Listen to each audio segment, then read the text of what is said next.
अस्सलामु अलैकुम वरहमतुल्लाहि वबरकातुह। कभी कभी ऐसा होता है कि नमाज ख़त्म हो जाती है लेकिन याद ही नहीं होता कि हमने पढ़ा क्या।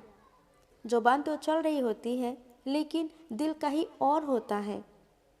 ये मसला सिर्फ तुम्हारा नहीं, ये हर उस बंदी का इम्तिहान है जो नमाज पढ़ना चाहती है लेकिन ध्यान नहीं जमा पाती। अल्लाह ताला कुरान शरीफ में फरमाता है, बेशक कामयाब हो गए ओ मोमिन जो अपनी नमाज में खुशू इख्तियार करता है। खुशू का मतलब है दिल का झुक जाना, अल्लाह के सामने पूरी तरह हाजिर हो जाना। नमाज में ध्यान अचानक नहीं आता, इसके लिए कुछ छोटे लेकिन गहरे कदम होते हैं। सबसे पहला कदम नमाज से पहले का है।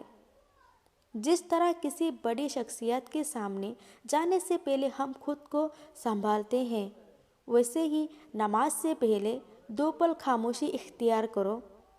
मोबाइल साइड में रख दो, दिल से कहो मैं अल्लाह के सामने जा रही हूँ। वज़ू सिर्फ पानी से नहीं होता, वज़ू गुनाहों को धोने का नाम है। जब पानी चेहरे पर लगे, दिल में ये सोचो कि मेरी गलतियाँ धुल रही हैं। जब तकबीर कहकर हाथ उठाओ तो समझ लो कि दुनिया को पीछे छोड़ दिया, आप सिर्फ अल्लाह हैं और उसकी बंदी। नमाज को जल्दी ख़त्म करने का बोझ अपने दिल से निकाल दो।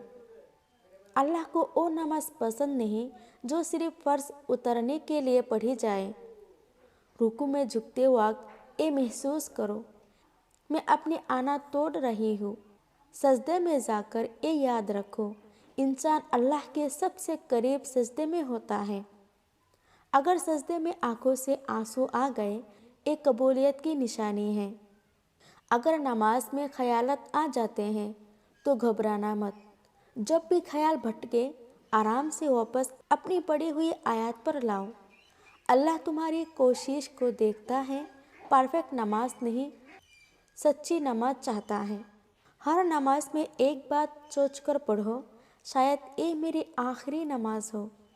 जिस दिन नमाज को आखिरी समझकर पढ़ा, उस दिन दिल खुद ब खुद अल्लाह के सामने झुक जाएगा।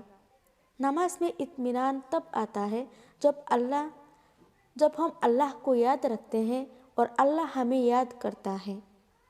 और याद रखो, जो नमाज दिल से पढ़ी जाती है वो ज़िंदगी को भी सुधार देती है। आज से नमाज को सिर्फ आदत नहीं, मुलाकात बना लो। अल्लाह से मिलने का वक्त कभी जल्दी में नहीं होता।